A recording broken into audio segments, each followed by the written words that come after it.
Hi everyone, it's Lakeisha C. Brooks, your diversity architect from the Leadership Loft. Make sure to subscribe to our channel to get the weekly updates and the latest in HR, sports, business, education, and all that's leadership. Hi everyone, and welcome to the Leadership Loft with Lakeisha C. Brooks, your diversity architect. The Leadership Loft is where we share unfiltered stories about leadership in all forms, from the good to the bad, in the areas of sports, business, education, politics, and beyond. And today I have 3 stories to share with you that we're going to discuss. The first one is about mouse jigglers. Yeah, I thought the same thing when I heard it. So, this story I saw in a Facebook group for HR professionals. And the young lady shared that there were some people at Wells Fargo that were let go for using mouse jigglers to show that they were productive. And so I was like, there is no way that this story is true. So I did some research and some digging, and turns out this story is absolutely true. So Wells Fargo fired a number of people in their wealth management division for using mouse jigglers. So apparently, what they were doing is, instead of being at work doing what they were supposed to be doing, they were using these little jigglers that would move the mouse around a little bit to show that they were productive. So, maybe it would uh, keep the screen from going black, or maybe it would show that they were doing something. And so an investigation was launched and showed that they were actually not working and were using these devices. So this story is crazy because we're hearing a lot of organizations that are asking people to go back to work. And then you have some organizations that believe in flexible work. So, or some people doing a hybrid. And when you see situations like this, it actually now gives an advantage to the employers to say, see, this is exactly why I did not want people to work from home and why I want people to come back to the office. So the rub is that people don't want to come back to the office. I remember when I was working in an office and it was a 2-hour drive from me. I had just bought my house, and the location was now 2 hours away versus, and this is Atlanta. So it was technically an hour away, but if you know anything about Atlanta traffic, an hour becomes 2 hours in rush hour in the morning, and it becomes 2 hours in the evening where you're going home. And I remember thinking, like, there's no way in the world I'm going back to the office. We were able to work from home during COVID, and then they said you have to go back. And I was thinking, there is no way I'm going back to the office. Turns out I wasn't there long after that, but I knew I wasn't going to do it. And you have a lot of people saying, hey, I don't want to work in an office anymore. I don't want to go back to that. So this story is now showing us that, can we actually trust employees to work from home? Now, there's a lot of employees that do a great job. I'm one of them. I've worked successfully at home. I've been remote for years. There are people that were remote before the pandemic and things like that. But it is now becoming a question is, can we actually trust our employees to do their job effectively? But the real question I have is, why did the employees feel the need to have to do that? Was it a lack of work-life balance? Did they feel as though, I can't have time to myself? I can't go to a doctor's appointment. I can't go to see my kid's soccer game, whatever it is, that I now have to use this device to actually have that work-life balance that I need, because I do need to step away from this job. So that's the question that we really need to be asking, is why do people feel the need to actually do that as well? So I'm going to now look at the article that I saw this from in Forbes. And I saw that it's not just that type of stuff going on. So I'm going to read this to you. In this article, it says that in a Harris poll, it was revealed that 40% of millennial here, but 40% of millennial workers said that they take time off without formally communicating to their manager. And this trend is called quiet vacationing. I'm sorry, this is absolutely hilarious to me. So again, so I see a lot of stuff, and I see these jokes of people saying, hey, I'm going to put in vacation time and for PTO. And if my boss says no, I'm going to go anyway. Well, again, this begs the question of, why do people have to do this type of thing? what type of atmosphere are we having for our employees that they feel the need to say, hey, I'm just going to take off anyway. I'm not going to tell you that I'm taking off. I'm going to take off and I'm going to do what it is that I want to do. It also goes to the idea that perhaps we really need to start thinking about how we lead the next generation. So, again, I'm a millennial. We have Gen Zs coming behind us. But should we have to ask permission to take off for vacationing or personal time? Or should it be I'm giving a courtesy to let you know that I'm going to be off? So that's the question that we're being faced right now. Back in the day when my dad, shout out to dad, he's 72 today. Back in those days, you had to take off, wait for your manager to approve your time off, and then you would take off. And I've been a leader, and for me, I see it as a courtesy when they tell me, like, hey, I'm gonna be off, and we make sure that things are covered, and so that they can take their time off. I don't know if the way that we used to lead in the past of now I need to give 2 weeks, 4 weeks notice to let you know that I want to take off for whatever. Now, we do have people that say if we are just letting people off because it's a courtesy and they're letting us know, then how is that going to impact our operation, especially for those type of industries where it's imperative that there's somebody covering the shift as well. And so, of course, that is definitely something to think about as well, because it doesn't work in every single industry. It doesn't work in every single organization. But we have to find a solution to this where people feel that they have that work-life balance. People feel as though they have the autonomy at their job to get the job done. So my question is, and I'm looking again in this article, is were they productive in the work that they were doing at Wells Fargo? Was it a situation where, of course, there were some ethical violations, probably some moral clauses in their agreement. And some people can see that as stealing time as well.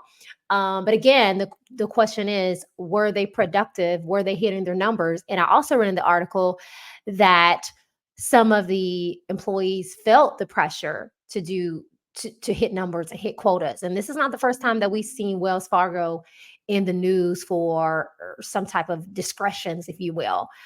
So we really need to think about what type of environment are we setting for our employees. Again, I'm not defending them for doing that, because I definitely think that the communication is imperative, and understanding, hey, maybe I feel overwhelmed, maybe I feel overworked, and so I do need time off.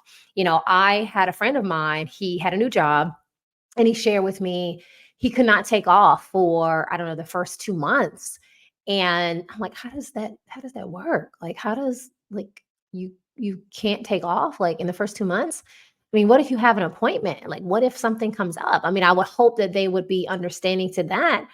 We didn't get into it that far, but to be able to say I can't take off is, it's crazy to me, because again, things come up, and that will be a situation where someone would say, I'm going to have to use the mouse jiggler here because I have to do whatever I need to do. So I think it's a balance between both the employer and the employee, and having a better understanding of how to communicate these things as well. But again, that probably wasn't the best way to do that. And again, the employer needs to have conversation to see, okay, are we overworked? Are we overworking them? Are there things that we can do so that to prevent this type of situation as well? And when we talk about these monitoring things, it's getting out of hand in some cases. Some employers are installing cameras. Some people are, looking to see if your green light or red light is on. So that's why the jiggler would come into play. So we really have to be able to have that trust in our employees. And, I'm going to be talking about trust in some of the work that I'm going to be doing for the Association of Talent Development, ATD. So that trust is imperative. And studies show that if you have no trust, then there is going to be a gap. And that's any relationship, right? So whether it is a personal relationship with your significant other, or in this case, we're talking about the workplace, trust is imperative, but trust has to be on both sides of the coin as well. So we have to be able to give autonomy, but as employees, we also have to give something as well. So there's a meeting in the middle for that. All right. So again, that was a crazy story that turned out to be true. I saw another article in Forbes magazine. I love Forbes. So if you want some really good information on what's happening in the workplace or just in the world in general, Forbes is the place to go. No, they are not paying me for this shout out, but they are a great source for a lot of the stories that I'm going to share on this show. So I saw another article that says Americans' confidence in higher education drops again. So let's talk a little bit about what that means.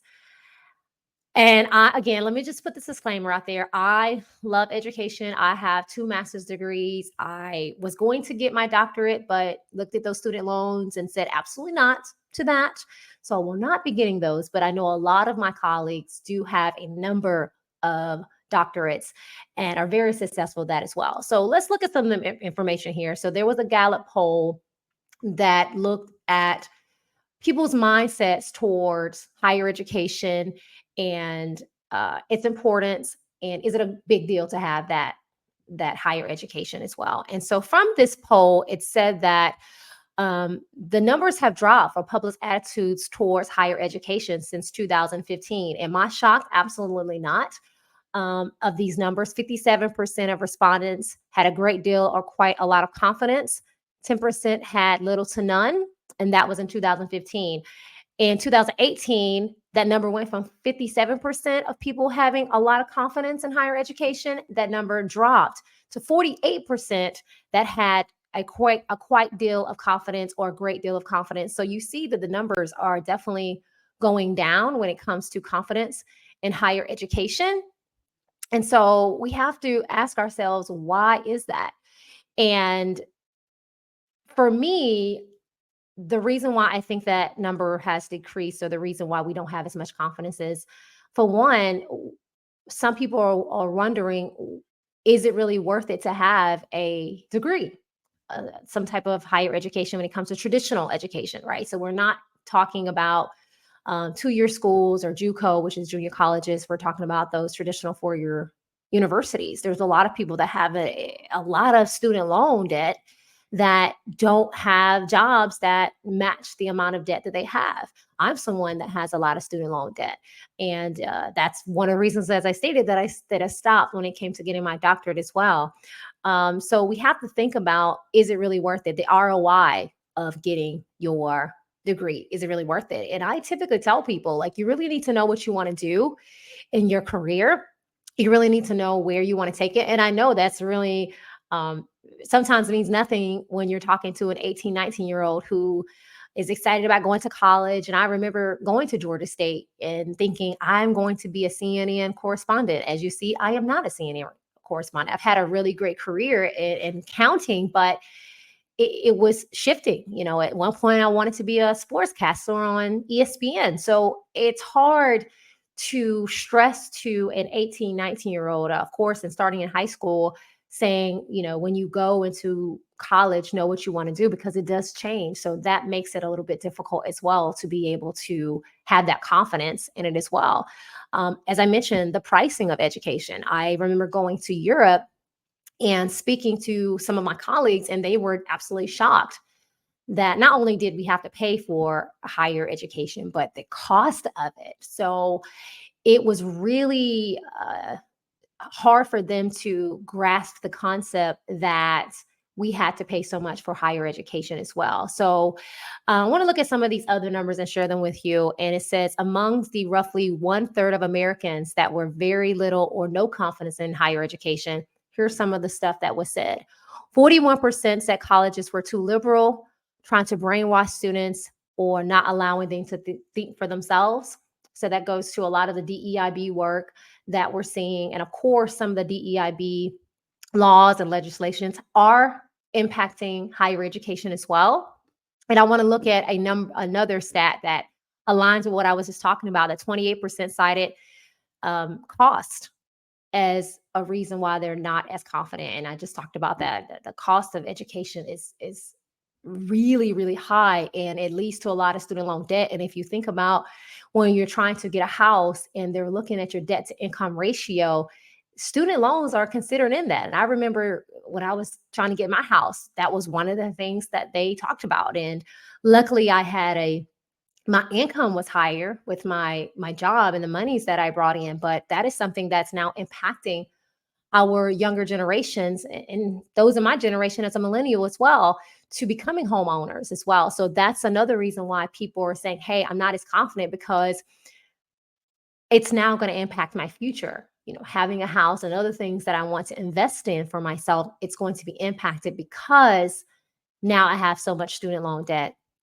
And then I want to look at another stat here. A slightly smaller proportion, 37%, criticize higher education for not teaching relevant skills for college degrees, not being worth as much, and graduates not finding employment. So, another thing that I spoke about. So, teaching a lot of things uh, in our degree programs that have absolutely nothing to do with what we want to do. So if we're going to try to stress to younger persons to know what you want to do, it will be nice if our colleges and universities would actually teach towards that. Now, once you get into your master's degree program, of course, it's very specialized and it's a short amount of time. Same thing with your doctorate. So as you go up, and your 4-year university, if you will, of course, it becomes more specialized. But when you talk about a 4-year education, a year and a half, 2 years of that is just general coursework that has nothing to do with what it is that you're trying to do. So maybe that's something to consider as well.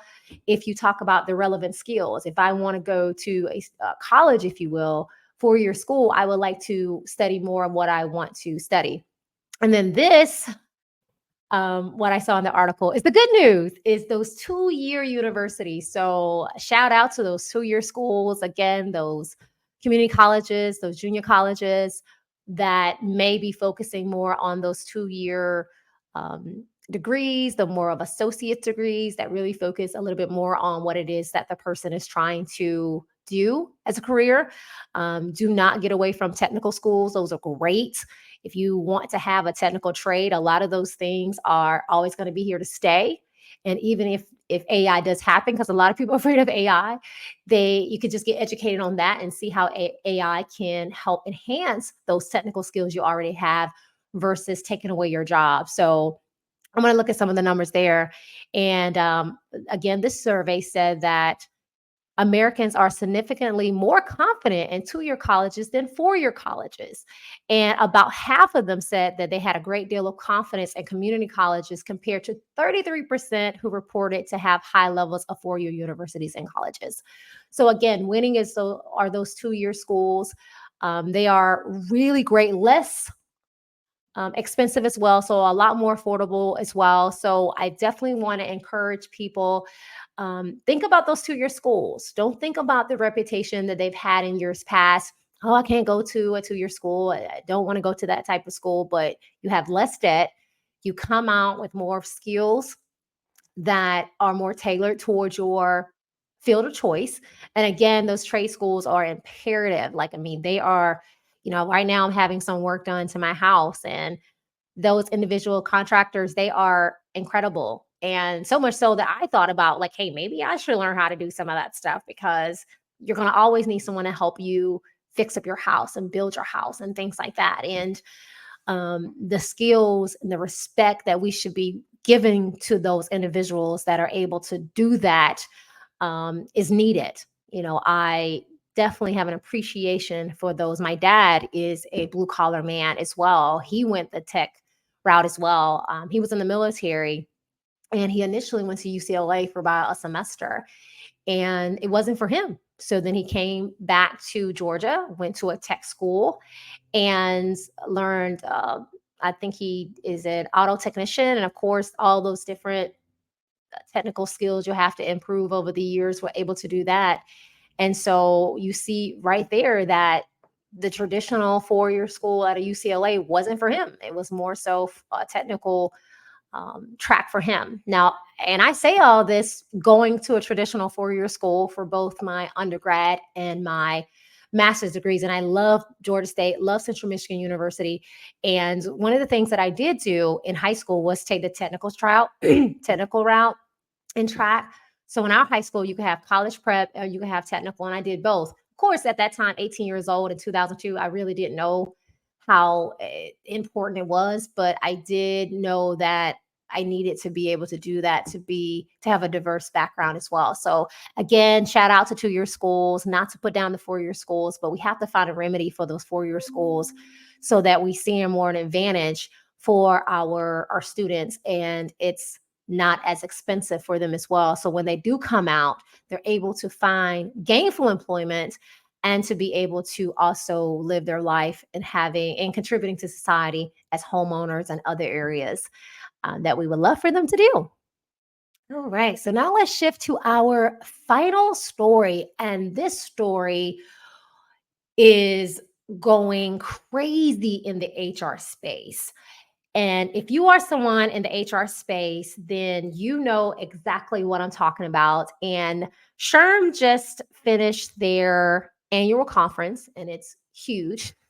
I was not there in Chicago. A lot of my colleagues were like, Lakeisha, it was great. You should have been there. Or like, man, I could have seen you on stage. And that sounds wonderful. And it's just a lot for me. Maybe one day I will attend a SHRM conference. It's just a lot and overwhelming for me. But during that, there was a lot of talk about some of the Title VII of the Civil Rights Act of 1964 and how that aligns with some of the new laws that we're seeing as it relates to DEIB work. There was a panel that was done, and they spoke about some of the things that we cannot do in organizations, such as set asides, which means that I'm going to set aside a role for a particular person or particular group of people because I want them to have that role. We also have to be mindful of quotas. So quotas in this country are no. Of course, if you go outside the US, in some countries, quotas are actually not only encouraged, but it's actually legal to do the quotas. But here in the United States, that's a no-go for us. And they also talked about being mindful of diversity goals being tied to compensation. So you want to be mindful of that, maybe have a professional consultant of some sort come in and help you with that so that you make sure that you are in compliance when it comes to compensation to diversity goals as well.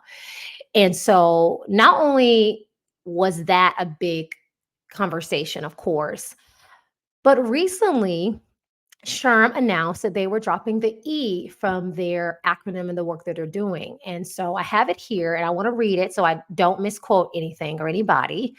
And so here we go. There was a statement that came out that says, we're going to lead with inclusion because we need a world where inclusion is front and center. And that means inclusion for all, not some people. It goes on to say that everyone has the right to feel that they belong in the workplace and that they are included. And that is a quote from SHRM's President CEO, Johnny C. Taylor Jr. And it says that although they're shifting to I and D, so again, they're going to drop the E, their commitment to advancing equity remains steadfast.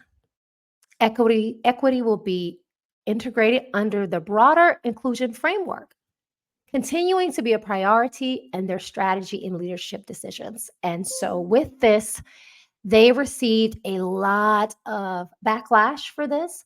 And I've been a member of SHRM, but I'm not as active as I am with ATD or HR.com or some other talent management or HR related organizations. But I've been reading that some people have been members for years and they have seen a shift in SHRM and their approach as well. And so when we think about removing the E, that's a lot. That's very heavy to remove that as well. And it makes us think and question, why have they decided to shift and not focus on it as a priority? Now, they did say that it is going to be integrated into their inclusion framework, but I just question, why are we taking it out? And some professionals, including myself, believes in order to get that inclusion that we all want, ultimately, we want belonging. Everyone feels they belong. Everyone has psychological safety. Yes, we want that. But there's kind of like steps to this and there's layers to this. And in order for us to have that inclusion, or as he says, that belonging, we have to have equity, right? So we when we think about equity, we're saying that we are aware and we acknowledge that there are unfairness for certain persons. There's unfairness for a certain group of people. There's obstacles and hindrances that some have to face that maybe others do not have to face. And when we are striving for equity, what we're doing is we're trying to eliminate those barriers. We're trying to eradicate a system, if you will, that has created those inequitable situations or unfair um, obstacles for people. That's what we're looking to do. And so when you say we are going to, in essence, remove it from the forefront, how can you really get to inclusion, which is an act, right? Inclusion is a verb. It's the things that we're doing to embrace the diversity that we have in our organization. And we want to make sure that it's fair for people as well. So, hey, we have a whole bunch of diverse thoughts and ideas and concepts and people and things like that. And that's great. Awesome. But we want those people and we want the decisions and we want the opportunities to be fair for people. So I don't understand the idea of removing equity. Again, in their defense, they said they didn't remove it. It's going to be part of it, but it's going to be under the umbrella of the inclusion framework, which to me is saying that they're not understanding that it is two separate things. You have to have that equity to get to that inclusion. And so again, it makes me wonder, why are we doing that? Is it because of some of the pushback that we're seeing? Is it in society and in politics? Is that a reason why we are removing the equity from from being on the forefront into what we do? And I understand, as someone who has done this work at a high level and for an organization with 60,000 plus stakeholders, I understand how hard it is. I understand it's probably the hardest of the four to get to, because first you have to identify and be honest that there is unfair treatment within your ecosystem, right? And it's a lot of people don't want to admit that there are advantages for some and disadvantages for others. So I get it. And then on top of that, you have to say, now what can I do in order to make everything level for everyone so that we can ultimately get to equality? Because you can't have equality unless you have equity and things are fair. So I get it. But when things are tough and things are hard, we shouldn't run from that. We try to adapt and flex the best way we can. And so in the work that we do in the diversity architecture framework, readiness for change is one of those pillars. And yes, we're seeing a lot of backlash. Yes, we're seeing a lot of pushback, but that's because we need to lean in more to do that work and maybe do it differently.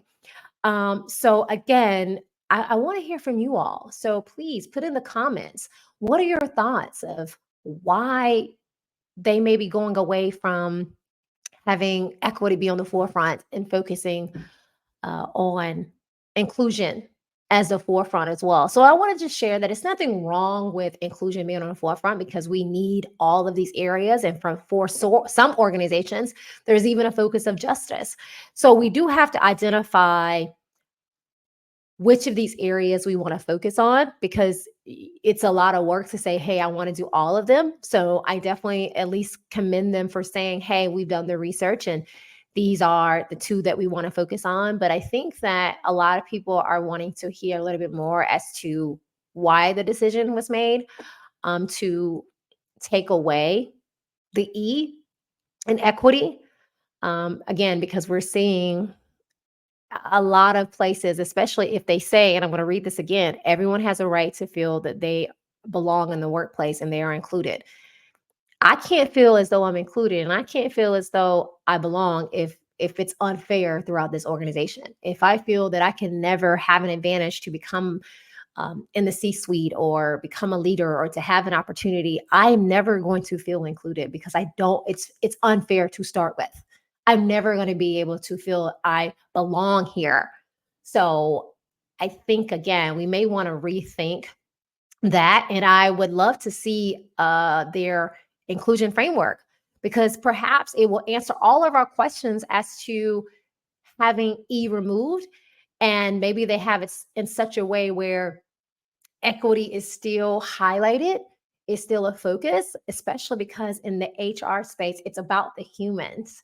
That's really what it comes down to. So in the diversity work that we do at Brooks Consultants, we focus on diversity from a holistic operational perspective. But if you are an HR focus, that is the people. It really is. And equity is so imperative when your primary focus is people. So although Brooks Consultants focuses on it from an operational perspective, and also people are integrated in that, HR it's literally the word humans, and we have to focus on that equity for all people, so that again we can get to the level of belonging. And when I do my workshops on belonging, and I focus on Maslow hierarchy of needs, and we want to get to self-actualization.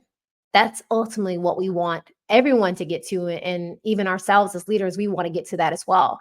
How can I get to that if I already feel that I'm already starting at a disadvantage as well? So I just want us to give thought to that as well as we move the needle. And I know that this diversity space is hard. Again, I've done it internally and externally. So it's definitely something that's difficult to manage, but we have to come up with the right solution. And that right solution is different for different organizations. Every single organization's focus is very different. So I encourage everybody to do your diversity audits. You may be mastering equity. That's awesome. So maybe for you, you're mastering it. So now you're ready to focus on the I and the B. I don't know, just for example. So again, just do your own due diligence and researching within your own department and your organization. And I know people look at SHRM as the pillar, and it is for HR, but that doesn't mean that you have to stop the work that you're doing. Continue to do the work that you're doing. There are a lot of other avenues and organizations like myself and others out there that are happy to sit down with you if you feel that equity is important in your organization and you want to know how you can continue to integrate it. Feel free to reach out to some of us who do this work that can help you to still integrate that into your work as well. So I don't want to discourage anyone from doing their own individual work, even if you may not agree with SHRM's decision to, in essence, remove the E from their acronym as well. So I want to thank you all so much for joining me for the Leadership Loft. I'm Lakeisha C. Brooks, your diversity architect. Continue to thrive, learn, grow, prosper. And I look forward to seeing you again. Again, this is Lakeisha C. Brooks, your diversity architect, with an episode of the Leadership Loft. See you soon. Thank you for watching. If you enjoyed this episode of the Leadership Loft, make sure to subscribe below. See you soon.